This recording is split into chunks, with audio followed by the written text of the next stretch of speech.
Saudaraku yang terkasih, Shalom, Shalom. Yang di rumah-rumah, Shalom. Tuhan Yesus memberkati kita semuanya. Semuanya barigas, amin saudara. Puji Tuhan, kita terus maju di dalam Tuhan, ya, kita terus bergerak dalam isi hati Tuhan, saudaraku, karena Tuhan senantiasa ada bersama dengan kita. Saudara yang terkasih, saya mau membagikan kembali judul firman Tuhan, iman dan ketekunan. Iman dan ketekunan, ayat yang tidak kelas asing lagi, kita buka kembali saudara. Sudah beberapa kali kembali kita merenungkan dan Allah berbicara sesuatu yang baru bagi kita semuanya. Ibrani pasal 10 ayat 35 sampai dengan ayat 39. Ibrani pasal 10 ayat 35 sampai dengan ayat 39. Yang siap katakan amin. Gak ada amin. Yang siap katakan amin. Haleluya. Ibrani 10 ayat 35 sampai dengan ayat 39. Kita baca bersama-sama dengan suara yang keras. Haleluya. 1, 2, 3. Sebab itu janganlah kamu melepaskan kepercayaanmu karena besar upah yang menantinya. Sebab kamu memerlukan ketekunan. Apa saudara? Ketekunan. Sekali lagi apa? Ketekunan, supaya sesudah kamu melakukan kehendak Allah, kamu memperoleh apa yang dijanjikan itu. Ayat 37, sebab sedikit bahkan sangat sedikit waktu lagi, dan ia yang akan datang sudah akan ada, tanpa menangguhkan kedatangannya. Tetapi orangku yang benar akan hidup oleh iman, dan apabila ia mengundurkan diri, maka aku tidak berkenan kepadanya. 39. Tetapi kita bukanlah orang-orang yang mengundurkan diri dan binasa, tetapi orang-orang yang percaya dan yang beroleh hidup. Yang percaya katakan amin. Ayat 37 berkata saudaraku, ayat 38 maksudnya, ayat 38, tetapi orangku yang benar akan hidup oleh apa? Iman. Dan apabila ia mengundurkan diri, maka aku tidak berkenan kepadanya. Nah saudaraku yang terkasih, kehidupan kekristenan yang sejati adalah kehidupan yang berjalan di dalam iman. Di dalam ketekunan, iman dan ketekunan akan berjalan bersama. Nah iman inilah yang menjadi sebuah dasar dari sebuah kehidupan, kekuatan, kerohanian kita di dalam menjalani hari-hari kita saudara di dunia ini. Iman inilah yang menjadi dasar dari sumber segala kemenangan kita saudara. Tanpa iman maka tidak akan ada orang yang mengalami kekuatan pertolongan Tuhan. Tanpa iman tidak akan ada sebuah kehidupan yang berkemenangan dan berkemenangan. Tanpa iman maka kita akan dikalahkan oleh kuasa-kuasa kegelapan. Tanpa iman maka kita akan dihancurkan oleh dunia ini. Jadi iman, orang yang benar akan hidup oleh iman. Jadi kehidupan saudara dan saya tergantung iman saudara. Iman kitalah yang akan membawa kita dalam sebuah kemajuan dan kemajuan. Dunia boleh berubah, situasi boleh seperti ini, tetapi iman akan tetap bertahan. Amin saudara. Iman akan terus berjalan dan bergerak dalam maksud Tuhan. Saudaraku yang terkasih, firman Tuhan berkata tadi ayat 35. Sebab itu janganlah kamu melepaskan kepercayaanmu, imanmu. Jangan dilepaskan karena besar upah yang menantinya. Hari-hari ini saudara, maka iman orang digoncangkan. Saudara, orang mengalami sesuatu dan penuh dengan ketakutan, penuh dengan kegentaran. Oh nanti ke sana, aduh aku nanti kena. Ke sana, aduh nanti aku kena. Aduh nanti aku bahaya. Ke gereja, aduh takut. Imannya mulai lemah. Masih hal yang seperti ini, apalagi datang dalam sesuatu yang Tuhan izinkan saudara terjadi. Lebih lagi maka iman kita akan membuktikan siapa kita. Nah saudara yang terkasih, jangan lepaskan kepercayaan. Tetap berpegang, tetap setia, tetap melakukan apa yang Tuhan inginkan. Ayat 36 berkata, sebab kamu memerlukan ketekunan. Apa? Katakan sama-sama apa? Ketekunan. Supaya sesudah kamu melakukan kehendak Allah, kamu memperoleh apa yang dijanjikan itu. Saudara, yang dijanjikan bukan dunia ini, saudara. Ingat. Iman kekristenan bukan mengejar perkara-perkara dunia. Apa yang mau kita kejar dalam situasi yang seperti ini? Apa yang mau kita dapatkan, saudara? Kita tahu bahwa semuanya sedang menuju kepada kebinasaannya. Semuanya sedang digoncangkan oleh Tuhan. Perkara segala sesuatu, ekonomi, saudara, sosial kehidupan manusia, pemerintahan, saudara, bahkan gereja Tuhan pun ikut digoncangkan. Supaya terbukti siapa yang memiliki iman yang sungguh kepada Yesus. Saudara, kalau kita kejar dunia, kita akan binasa. Dunia ini enggak menentu. Betul kan? Sudah terlihat kan? Tidak menentu, saudara. Tetapi apa yang Tuhan janjikan bagi kita, yaitu sebuah kehidupan, mahkota kehidupan, kekekalan bersama dengan Dia dalam sebuah kebahagiaan, janji-janji, kekuatan dan pertolongannya, itu yang Dia berikan kepada kita. Supaya kita mengalami semua janji-janji Tuhan, sehingga kita mengalami sebuah kekuasaan dan kemenangan demi kemenangan yang Tuhan berikan kepada kita, saudara. Di tengah-tengah dunia yang tidak menentu ini, saudara, iman dan ketekunan. Jadi ketekunan di dalam iman di dalam ketekunan itu, saudara, yang terus menerus bersamaan, bertekun di dalam iman yang terus berkobar bersama dengan ketekunan, saudara, maka kita akan meraih apa yang Tuhan janjikan bagi kita. Amin, saudara. Saudara jangan pedulikan dunia ini. Ya, kita memang harus menjaga protokol kesehatan kita. Kita menjaga supaya kita tidak terpapar oleh sesuatu yang tidak perlu bagi kita seharusnya. Tetapi bukan berarti kita meninggalkan apa yang Tuhan firmankan bagi kita, saudara. Sehingga orang-orang menjadi ketakutan, ekonomi goncang, rusak, orang di PHK, perusahaan tutup, saudara. Orang-orang susah mencari uang hari-hari ini, saudara, mencari pekerjaan. Banyak orang yang stres, bunuh diri, anak-anak menggugat orang tuanya, saudara, 3M, ya kan, saudara. Karena kenapa? Karena susah hidup. Semua berkecamuk dan kejahatan menjadi semakin nyata di dunia ini, saudara. Tetapi orang-orang yang bertekun di dalam iman, Tuhan berjanji bahwa Tuhanlah yang menyertai mereka, menolong, memberi kekuatan. Jadi hari-hari ini kita perlu iman dan ketekunan kita, saudara. Jangan menjadi lemah. Bertekun dalam Kamus Besar Bahasa Indonesia adalah mengerjakan sesuatu dengan rajin. Terus menerus. Kerjakan iman saudara. Pertahankan terus. Kembangkan terus iman yang tanpa batas. Terus memandang kepada Tuhan. Terus bertekun. Jadi bertekun adalah rajin dan terus menerus. Dan bersungguh hati, katanya saudara. Bersungguh hati berarti memberikan yang terbaik. Mengusahakan yang terbaik, mengerjakan yang terbaik, bersungguh hati dalam mengerjakan apa yang Tuhan percayakan. Terus menerus firman Tuhan berkata, kerjakanlah keselamatanmu dengan takut dan gentar. Jangan sampai kamu kehilangan keselamatanmu. Kerjakan, dunia sedang tidak menentu. Berkali-kali saya bilang, jangan harapkan dari dunia ini, karena dunia terus bergejolak, saudara. Sampai kedatangan Tuhan akan kacau. Pandemi, kegoncangan yang lain, alam, Tuhan izinkan, tidak menentu hari-hari ini, saudara. Iklim sudah tidak bisa lagi kita berpegang padanya, saudara, kacau. Terjadi perkara-perkara sesuatu di luar pemikiran kita. Para ahli pun bingung memperhatikannya, saudara. Karena memang sudah tidak menentu keadaannya, saudara. Apa yang mau kita harapkan lagi? Selain iman yang terus bertekun. Selain iman yang terus bertahan kepada Kristus. Di tengah-tengah kegoncangan dunia ini. Amin, saudara.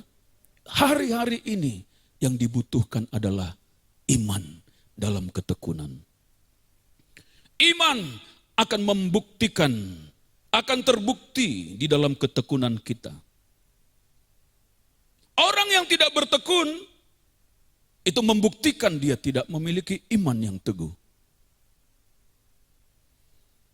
Orang yang tidak bertekun, membuktikan bahwa dia tidak beriman.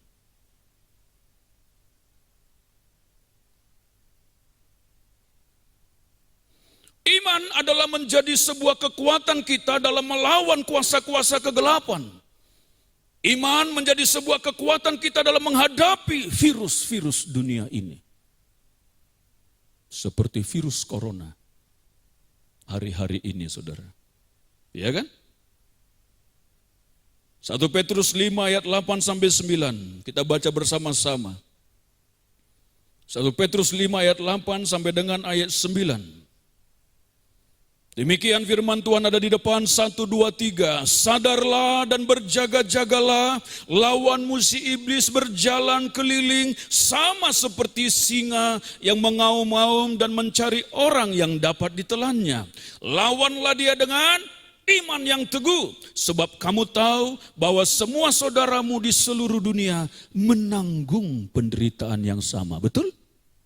Menanggung penderitaan yang sama. Sedang kita alami, saudara. Ya, tekanan-tekanan, gereja ya kan mengalami tekanan-tekanan, orang-orang percaya mengalami tekanan-tekanan, semua menanggung penderitaan yang sama, saudara. Iblis coba menghancurkan kita, mau mencoba menjatuhkan kita, mau melemahkan kita, sehingga dia menguasai dan mematikan iman kita, saudara. Tapi firman Tuhan berkata, lawan dia dengan iman yang teguh. Ini iblis ini seperti virus corona ini. Virus corona ini, saudara, tidak terlihat, sangat kecil. Tapi dia bisa bekerja, masuk ke dalam tubuh manusia, saudara. Lalu coba menguasai, mengendalikan segala sesuatu. Sel-sel dalam kehidupan manusia dia mau coba kendalikan. Dia mau tekan, dia mau hancurkan. Semua masuk ke dalam pendarahan kita, saudara. Dan dia coba mau menghancurkan pernapasan orang. Masuk ke dalam paru-paru dan sesak napas, saudara. Dan mati. Kenapa bisa terjadi, saudara? Karena tidak ada imun yang kuat. Virus ini coba mau menggali semua latar belakang penyakit kita yang dulu, yang pernah terjadi. Kalau ada orang sakit jantung, dia gali lagi itu dan jantungnya mulai mau dihancurkannya. Ada penyakit apa dulu masa lalu, mulai dia bongkar. Virus itu begitu sifatnya. Pada saat dia masuk, dia menyebar ke seluruh tubuh manusia itu.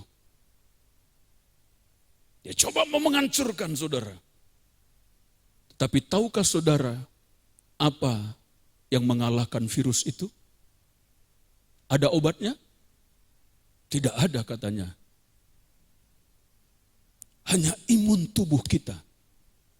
Tuhan sudah memberikan kekebalan dalam tubuh manusia ini, saudara.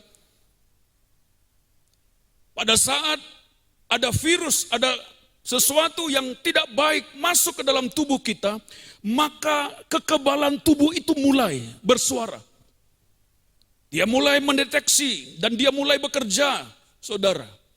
Tapi kalau imun tubuhnya tidak memiliki sebuah kekuatan, maka virus itu yang mengendalikan.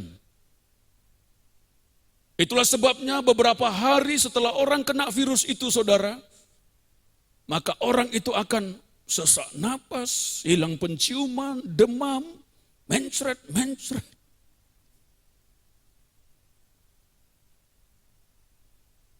Iya kan? Sudah alami begitu? Ya. susah, aduh lemah sekali bawaannya saudara. Rasanya aduh. Tapi pada saat tubuh ini mulai dikasih sari-sari makanan yang bergizi, makanan yang sehat, istirahat yang sehat, hidup yang tenang, berfokus kepada sesuatu yang baik, dan tidak ada rasa takut, maka imun tubuhnya mulai baik, mulai meningkat, dan imun tubuhnya mulai menyerang kembali virus itu dan menghancurkannya saudara. 14 hari ke depan. Dari hari yang ke-7 ke-9 imun kita mulai bekerja untuk mengendalikan semua virus-virus itu. Itu masanya hanya 14 hari. Pada saat orang itu bisa mengendalikan imun tubuhnya mulai sehat, mulai mengendalikan semuanya saudara, dia pun sehat setelah hari ke-14. Semua kalah virus itu. Dia harus berada dalam isolasi mandiri ya. Isolasi entah di mana saja, di rumah sakit saudara. Dikontrol dengan baik, diperhatikan dengan baik supaya dia bisa menghadapi virus corona itu. Tapi kalau imun tubuhnya tidak bisa bangkit lalu masa lalunya ke penyakit-penyakit yang dulu mulai terus bergejolak saudara, maka virus itu menekan dan tidak mampu imun tubuhnya mengendalikan itu. Apa yang terjadi? Innalillahi. Selesai.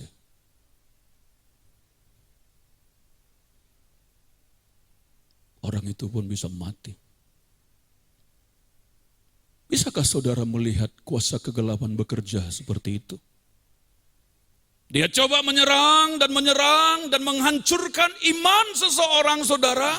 Dia beri rasa takut, dia beri kegentaran, dia ciptakan situasi kondisi dunia yang seperti ini. Tuhan izinkan itu terjadi saudara. Dan dia hanya mampu menyerang orang-orang yang tidak memiliki imun yang kuat dalam kerohaniannya saudara. Apa imun tubuh rohani kita? Iman. Iman akan membangkitkan imun tubuh rohani kita. Itulah sebabnya saudara, orangku yang benar akan hidup oleh iman kepada Tuhan. Percaya kepada Tuhan. Saudara jangan takut dengan virus dunia ini saudara yang bisa mengambil nyawa, mungkin nyawa kita. Tetapi dia tidak bisa mengambil kehidupan kerohanian kita. Tuhan yang memegang. Saya lebih takut mati di luar iman.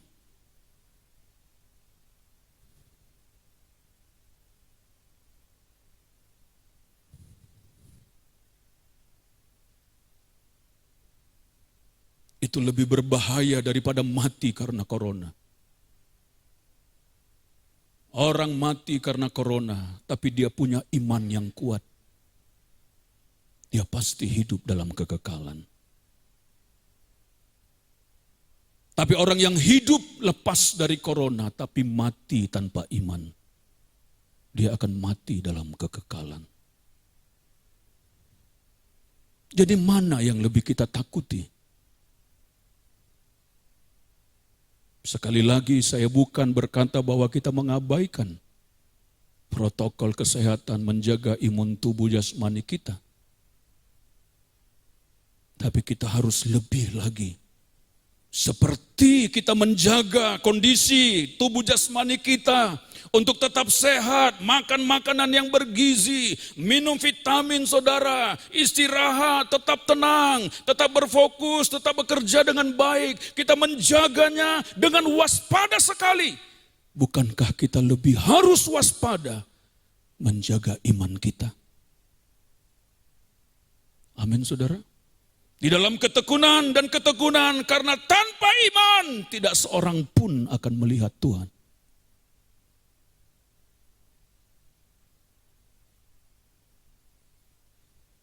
Amin. Iblis tuh begitu tuh.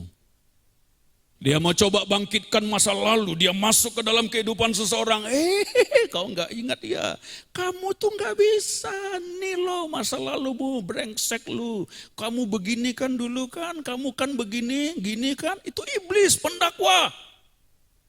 Dia coba mau melemahkan, dia coba mau menghancurkan. Aduh ya tidak berdaya. Akhirnya ya sudahlah, kembali lagi ke masa lalu saudara. Hidup dengan masa lalu saudara. Jatuh lagi dalam dosa, berbuat lagi ini dan itu. Iblis licik sekali menghancurkan kekuatan kerohanian kita. Tapi dia hanya bisa dilawan dengan apa? Iman. Lawanlah dia dengan iman yang teguh, kata firman Tuhan tadi saudara. Iman adalah sebuah kekuatan untuk kita bisa mengalahkan segala virus-virus dunia ini saudara. Iman adalah sebuah kekuatan untuk kita mengendalikan segala sesuatu dan masuk dalam kemenangan demi kemenangan yang Tuhan sudah sediakan. Iman adalah dasar dari segala sesuatu yang kita harapkan terjadi dari Tuhan. Amin saudara. Tanpa iman, kita tidak bisa berbuat apa-apa. Jangan tinggalkan kepercayaan kita. Allah sedang mencari iman, bertekun di dalamnya, bertekun, setia, bertekun. Kerjakan terus iman kita, kerjakan terus kepercayaan kita kepada Tuhan. Situasi ini memang begini saudara. Apa yang bisa kita mau pungkiri lagi saudara. Tapi bagaimana seorang anak Tuhan menjaga dirinya, imannya. Lukas 18 ayat 8, Tuhan mau mendapati iman di bumi. Lukas 18 ayat 8, aku berkata kepadamu, ia akan segera membenarkan mereka. Akan tetapi jika anak manusia itu datang, adakah ia mendapati iman di bumi? Jika anak manusia datang, anak manusia berbicara Yesus huruf besar itu ya kan. Saudara, apakah dia mendapati, adakah dia mendapati iman di bumi? Adakah saudara dan saya tetap memiliki iman?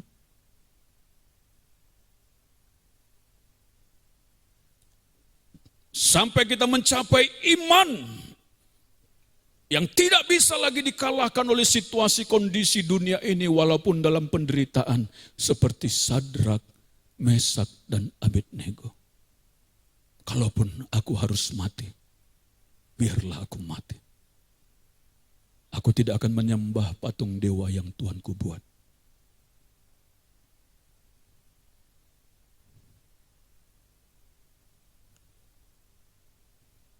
Amin saudara. Waspada ya, amin. Waspadalah, berjaga-jagalah.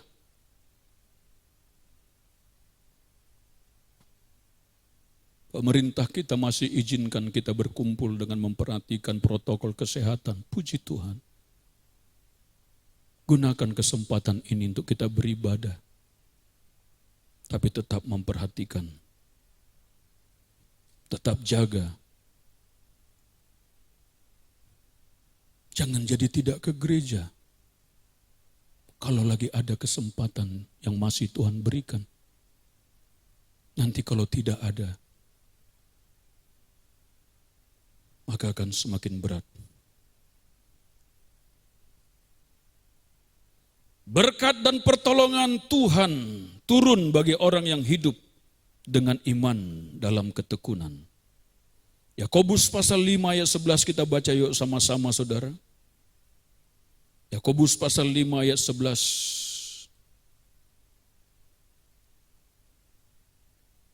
Kita baca yuk sama-sama, ada di depan 1, 2, 3. Sesungguhnya kami menyebut mereka berbahagia, yaitu mereka yang telah bertekun. Kamu telah mendengar tentang ketekunan Ayub dan kamu telah tahu apa yang pada akhirnya disediakan Tuhan baginya, karena Tuhan Maha Penyayang dan penuh belas kasihan. Yang percaya katakan amin. Kami menyebut berbahagia, yaitu mereka yang telah bertekun. Terus bertekun, terus bertekun, terus bertekun, terus bertekun di dalam iman. Jagalah iman kita seperti kita menjaga tubuh kita ini saudara. Jagalah iman kita seperti kita menjaga nyawa kita ini saudara. Sampailah kepada sebuah pengertian, mendingan saya mati di dalam iman daripada saya mati tanpa iman. Itu lebih berbahaya.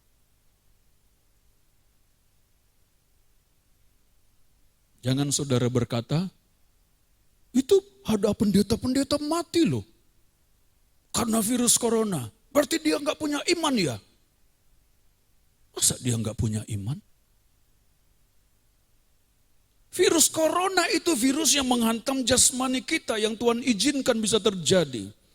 Dan siapa saja bisa Tuhan izinkan dengan daulat Tuhan, siapa yang mati di dalam karenanya, termasuk pendeta-pendeta. Bukan karena pendetanya tidak punya iman, karena Tuhan izinkan dia terjadi dan Tuhan mengambil dia lewat itu semuanya, saudara. Untuk membuktikan orang-orang yang dia pimpin. Mungkin terjadi gejolak di dalamnya. Jangankan seperti itu mati pendetanya. Ini masuk berita aja kita sudah ketakutan semua. Betul? Ada orang tidak lagi berani ke gereja. Hela ikau, macam-macam ikau. Tegek virus. Dibari gaste. Orang sudah ketakutan.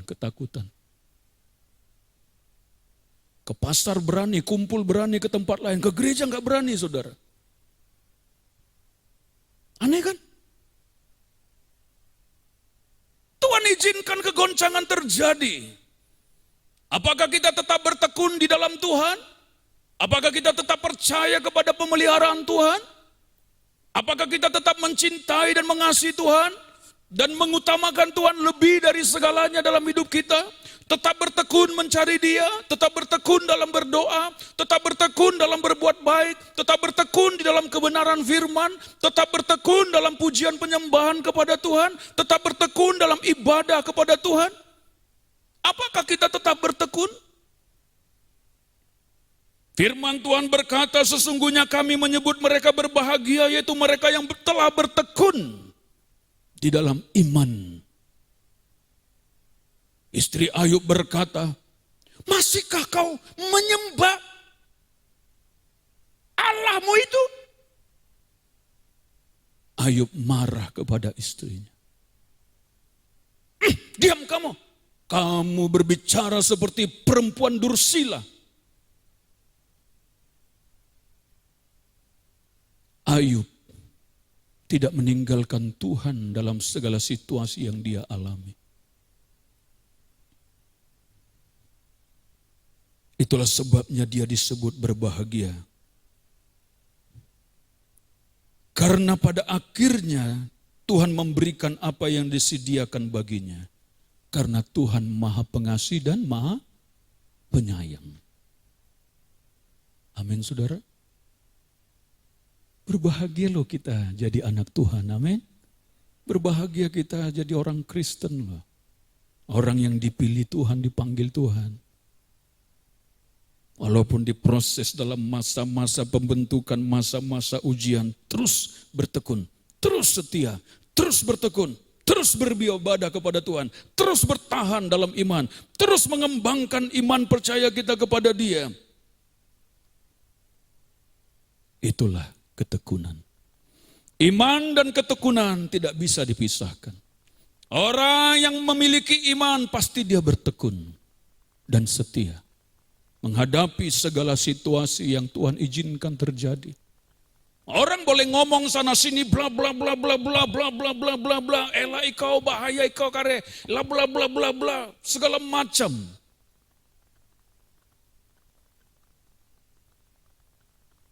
Masihkah kau setia, masihkah kau mau beribadah, masihkah kau mau datang ke gereja, masihkah segala macam, saudara. Ada saudara-saudara kita yang dibully, saudara.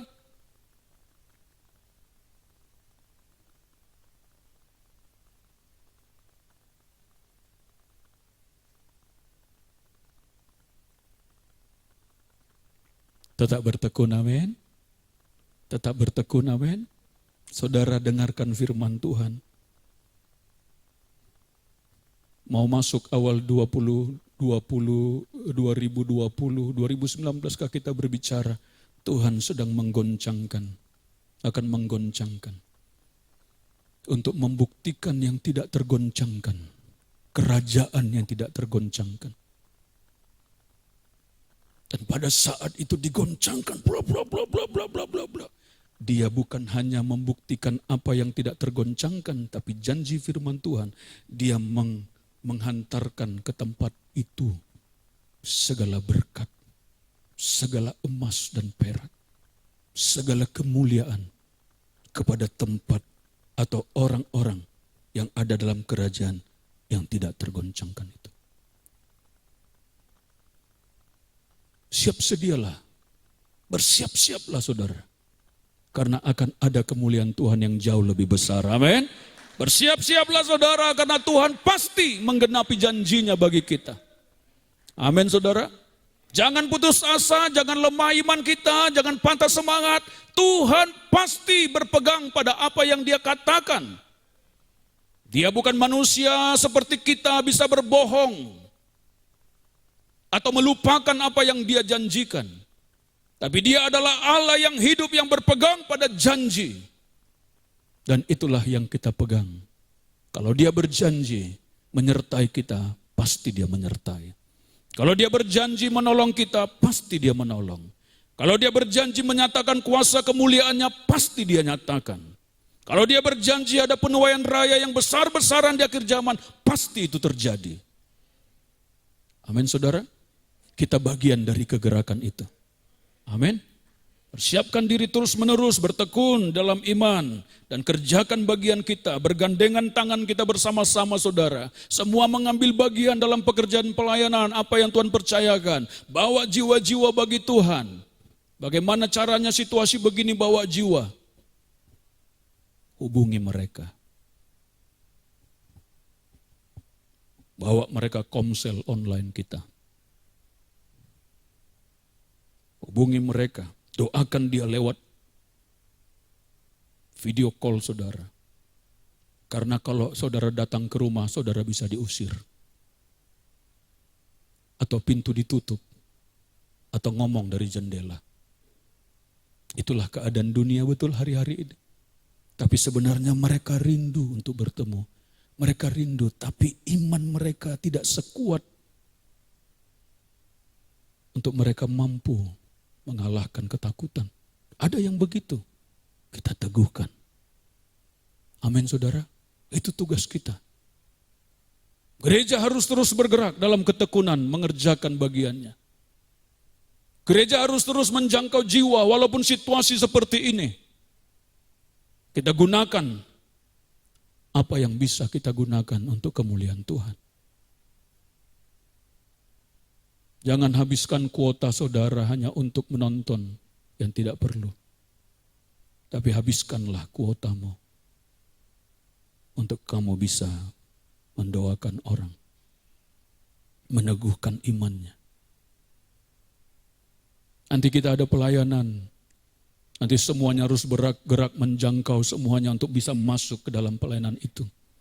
Orang-orang yang jauh di tempat sana, supaya kita bisa mendoakan mereka. Baik keluarga-keluarga kita yang jauh, teman-teman kita, ya kerabat kita yang jauh, kita bisa masukkan dalam pelayanan kita. Dan kita akan doakan mereka. Mereka perlu itu. Bukan hanya mereka, kita pun perlu. Amin saudara. Tapi kita bukan menunggu, kita bergerak. Kita melakukan, kita bekerja, terus bertekun. Sampai kapan? Sampai Tuhan datang. Tetap setia, tetap pegang iman. Jangan mau dikalahkan oleh dunia ini. Amin saudara. Mari kita bangkit berdiri bersama-sama.